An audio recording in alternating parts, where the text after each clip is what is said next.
Hello, everyone. My name is Jacob Fortin. I'm the host of this podcast, Doers Within Emerging Markets. And I just want to share my experience with using Anchor so far. When the pandemic started, I thought about starting a podcast, and the whole idea was to bring in some really amazing folks that are doing some great work in their respective industries within the emerging markets. And the Anchor platform really helped me get the word out there, and also just make it a lot easier for me to invite the guest and just share the amazing experiences they've had and the amazing work they're doing in their respective industries within the emerging markets. So it's pretty fun.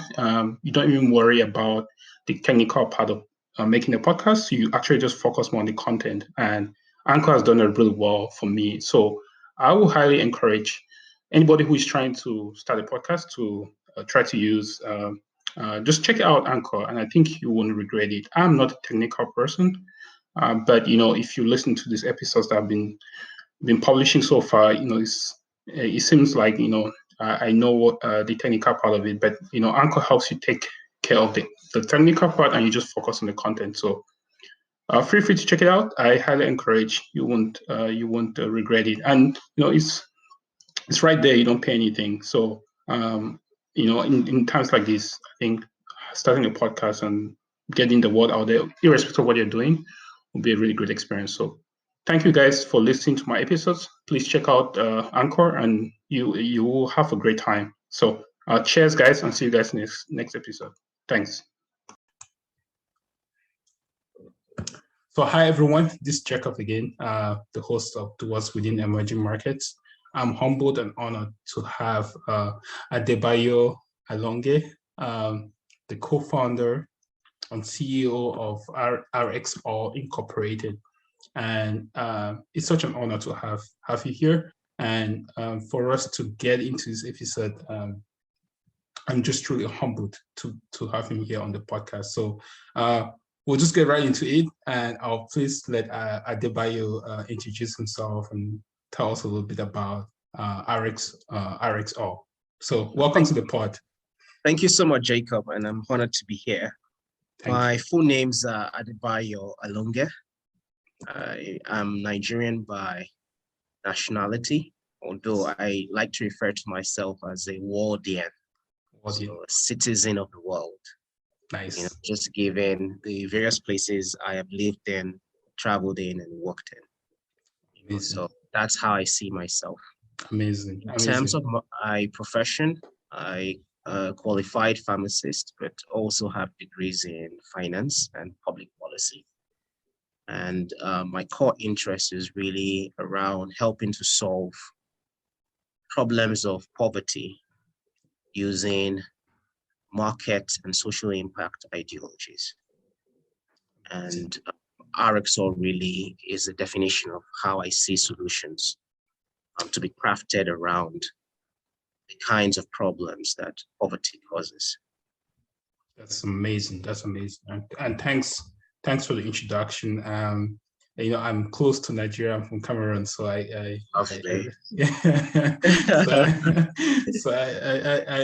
went to high school most Nigerians, and so we're really excited to get into the conversation of just learning about RxAll and also the process of you co-founding this great company. So the next question is, how was the process like co-founding RxAll?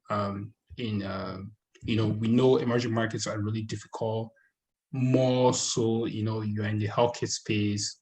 How was the process like for you starting this company? RxAll's founding, I would say, goes back more than 15 years ago.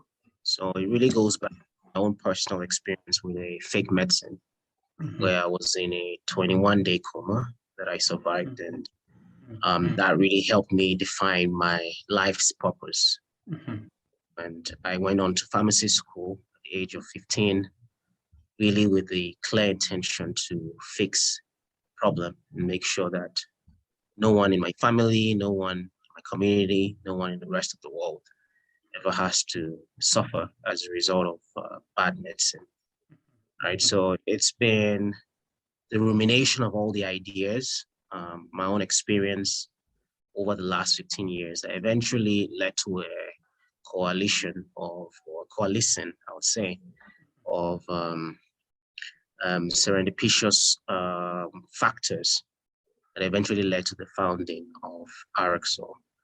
So it's a number of core details I won't go into just for time purposes, but at the end of the day, my experience led me to Yale in 2015. And in one of the classes, the Founders Practicum, I pitched my idea about creating a platform where people could access high quality medicines that have been authenticated. And I got into that practicum class. I believe I was the only Black person in the class. And I was the only African in the class. There was, I would say, about 15 entrepreneurs or want-to-be entrepreneurs who were in that class at the time. Some with even very advanced projects that were already fully funded. At the time, like just hearing people with ideas having $3 million funding upfront without even a pitch deck. That's the kind of class that I was in. So the class paired me with the alumni of the School of Management at Yale, and Robert Bettigal, that's his name, and he worked with me to define or build out the pitch deck. And then the spring of the next year, I pitched it at the Yale Health Hackathon. That Yale Health Hackathon, my two co-founders were present. One of them was in the School of Management, but in a different cohort. She had had the same experience in Southeast Asia. And that in the US, she's American, that led her to work in public health and in the pharma space in the US and in Southeast Asia. And my other co-founder had lost somebody close to him in China to falsified milk powder. A different industry from pharmaceuticals, but same problem. And both of them felt personally aligned with my pitch on that day. They walked up to me at the end, said, "Hey, we like what you're doing. We'd like to join you." So that's how RxAll started out. And that's an incredible story. And most of the conversations I have on this pod, sometimes it seems like the co-founder meetup or the connection is serendipitous. But at the same time, it felt like this is more of like a destiny, and it's just incredible that you have a shared story, or just the background looks very similar. So thanks so much for sharing that. I do know you were prepared for the pitch, and you kind of made a story that shared your story in a way that people really got connected to it, and you met your co-founders. So that's incredible. Thank you so much for sharing that. I think some of the audience, there was learning about the founder story is very critical, and also for you sharing that is very impactful. So thank you so much for that. So just going into RxAll, how was, based from when you guys started to now where you guys are, how has the company impacted the ecosystem of Africa, or in general? Because I know when I read your story, you guys have a base in China as well. How has the impact been so far for you, for the company, and what you guys are doing? I think the biggest impact RxAll has had in the African tech ecosystem would be in the healthcare vertical. And I would say that impact would be two things. One, drawing global attention to the problem of poor quality medicines in Africa. And two, generating the inspiration for young Africans in deep tech, especially in healthcare, to believe that their dreams are viable. I think that will be the two most impactful ways that RxAll has. Amazing. What about work in the ecosystem? Definitely. That's amazing.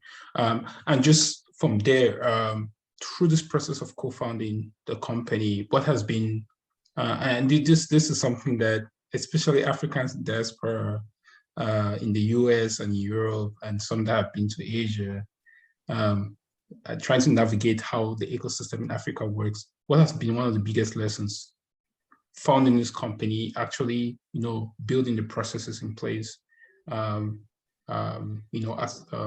Just share with us, if you can, just some lessons you have learned so far. Yeah, I would say the top lesson is really understanding the local customer. Yes. Those of us who school, the Ivy League schools of the world, we have all these theories that have been baked. They have been baked and mostly built for the Western markets. Yes. They're not scientific principles, they are social principles. Yes. So what that means, it doesn't mean that you can copy and paste and expect the same outcome in different social contexts. Yes. It's a different case if it's a scientific principle or a physical principle, I would say. Law of physics, gravity is the same everywhere in the world. It doesn't matter whether you're African or American, right? Yep. Throw something up to come down. But when it comes to social science, especially in the world of entrepreneurship and business, throwing something up, not literally in this sense, throwing something up in the US, how it will come down is dependent on the social context in the US. And how it will come down is dependent on the social context in Africa. So at the heart of it is really learning that humility when we go back to the continent and listening to the people we say we want to help. They might not have been to the US, they might not have been to anywhere else aside from their small village, but they are the ones who have been living that problem all of their lives. And they have been attempting and doing every different way they know to solve that problem.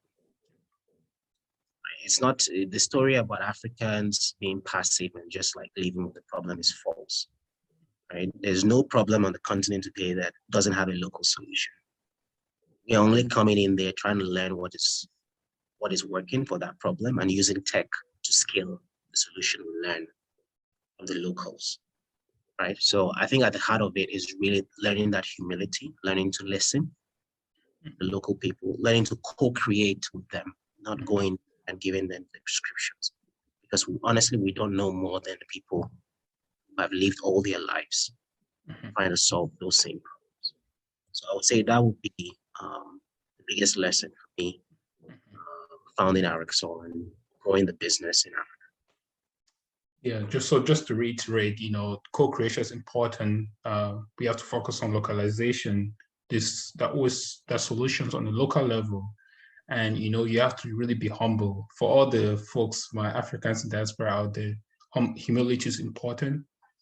Especially being based here in Boston, you have this Harvard and MIT folks, the years down the state, Connecticut, so.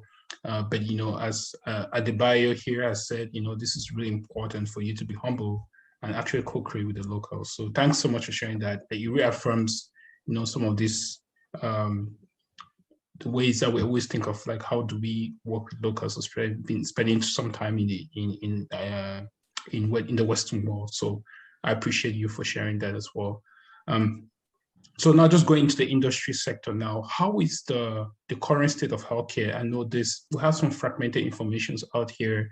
The IMF comes out with some information, World Bank, WHO, the Gates Foundation, from someone on the ground doing some really, I would say, really, really important work, and building something that can last for a really long time and actually solving a really big need. What is the current state of healthcare from your perspective as a founder of a very successful company?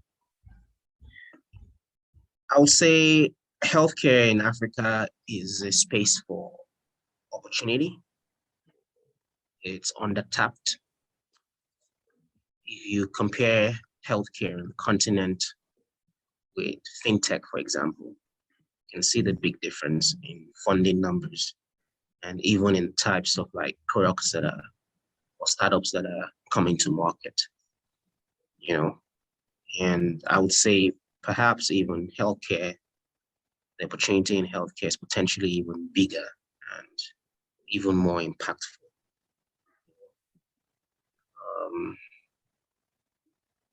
The continent's healthcare system in many parts is in shambles. And this is just me speaking forthrightly. There is not enough budget, public budget, going into the public health system. So what has happened is that we have a three-tiered healthcare system on the continent. On the first or the top end, you have very exclusive, super expensive private healthcare. The continent's richest 1%. Many of these private, expensive institutions are also connected with international healthcare groups, wherein if they are not able to provide the care locally, they can fly out their patrons, private jets on charter to the West, to the Middle East, to South Asia. Then you have the middle. The middle is mostly private sector driven as well. It's mostly affordable to those on health insurance. Those who are able to get health insurance are usually middle-class folks, degrees, white-collar jobs, working with the bigger companies. The healthcare is good. It's not essentially fantastic, but it's good. In the sense that your basic needs, chronic care, met. When it comes to ambulatory care or emergency care, in Africa, if you don't have the next flight out, it's very likely that person will die. Mm-hmm. And then you have the last phase where there's the people who are living hand to mouth on the streets, hawking, doing the petty trades. They don't have any access to insurance. They cannot afford it. They're not aware about it. So what happens is they don't do any kind of preventive care. Okay. Yeah. They are mostly self-medicating as per their symptoms. Mm-hmm. And when it gets too bad, you find them in the churches and the mosques and the local herbalist looking for help. And then when those have mostly taken their money and they're at the point of death, they then ship them to the public hospitals that are overwhelmed, right? So this is the three-tier nature of care. What at the heart of it, there are two issues. One is there's not enough money coming in to organize the system. And healthcare, because of the nature of the demand, right, is inelastic. So if people have the demand now, they want to be able to pay for it, or they are willing to do anything to pay for it right now.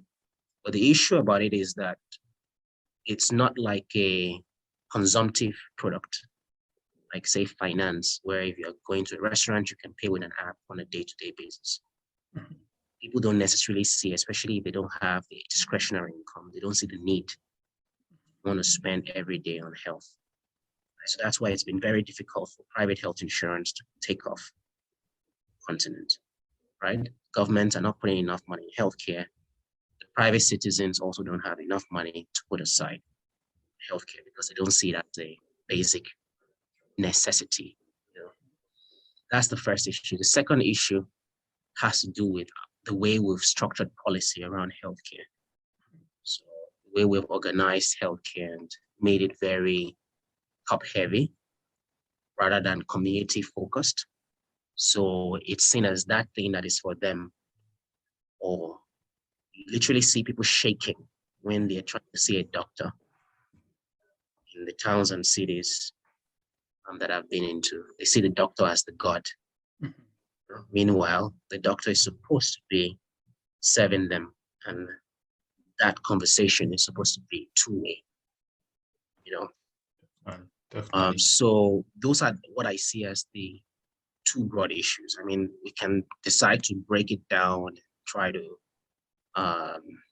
disintermediate the various driving factors across those two markets. But I do believe that if we can fix funding into healthcare and make it more democratic and accessible to everyone will solve the problems that healthcare is currently facing today on the continent. But as I said, because it's not something that's been addressed, it's a huge opportunity for those who will address it, like we are doing at RxAll.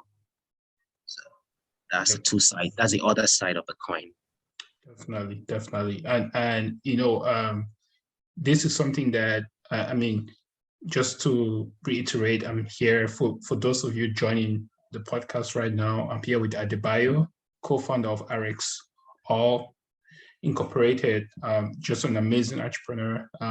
If you just joined, please go back to the very beginning and listen, because there's so much he has shared already. But we're at the heart of the crux of the industry, where Adebayo just mentioned the importance of, by the way, the challenges that Africa faces, which he eloquently just outlined right here. One was, there is this lack of funding, and also the people don't have the money, the disposable income based on how much they make, but also that lack of urgency is not there, and we deviate to religion, or go to our pastors or whatever to get solutions, and we come in later. So very critical things that really affect the industry, and he has been at the forefront to make that case, that we need to think differently of how we serve the people in healthcare. So very important point. And I think, Adebayo, going to our next question here, through your company, one of the big issues in healthcare is counterfeit drugs. How have you, what do you see as the current state of counterfeit drugs in Africa, and how is your platform and your company trying to address that? Yeah, so the numbers are fully out there in terms of the issue of counterfeit medicine. So I think numbers anybody who's been following the space has had repeated over and over again. It's 30% plus of medicines distributed on the continent falsified or substandard in a way. Some countries, those numbers go over 60%. It's a market that's worth over $75 billion. Some put it as much as $200 billion in the value. And then in terms of the human impact, it's over 100,000 Africans dying every year, representing 10% of those who die from this problem globally. In terms of the reports that WHO has received, this is the report they produced in 2017 on the reports annually they got every year as to falsified or substandard medicines. Africa represents almost 50% of the annual numbers they get. There's documentaries out that talk about this problem. There's a book that was released 2 years ago by an American author. She was talking about the lies in the bottle, and she interviewed the Indian syndicates that ship in expired products into Africa and saying, oh, it's just Black people dying. So this issue is been talked about for years, and with the COVID vaccines and the falsification of COVID vaccines in South Africa, Mexico, a number of international countries, I think it's drawn even more interest into this topical issue. It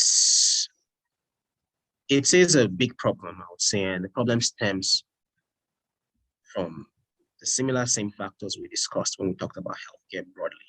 Yes. Stems from, but even before I go into those, I think the primary problem here is that it stems from Africa not having local productive capacity for its own medicines. Yes.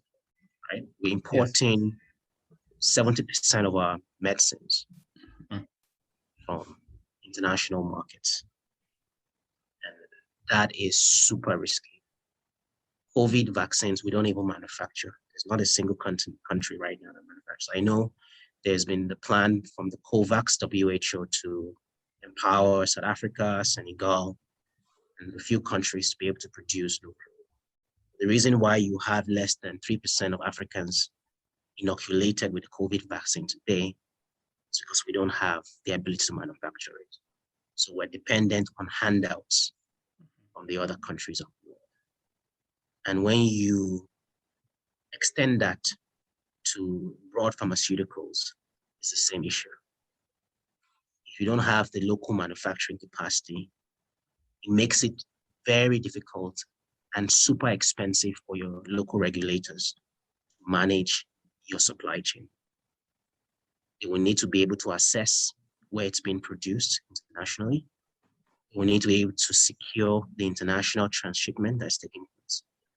They will need to be able to assess what is coming in your ports, and then they will now need to be able to surveil the local distribution across the continent or across their countries. That's 4 different steps. 3 of those additional steps, you don't need to do it if you have local production capacity. And with African governments not having enough budgetary allocation for broad healthcare, they also don't have enough budgetary allocation to support their regulators to do surveillance work properly, right? So that's the heart of the problem. If you fix that first problem, it makes it easier to solve the regulatory problem. It's not like we don't have good regulators. We have good regulators, and they're often working as hard as possible, but they don't have enough resources for the scale of the work that they want to do.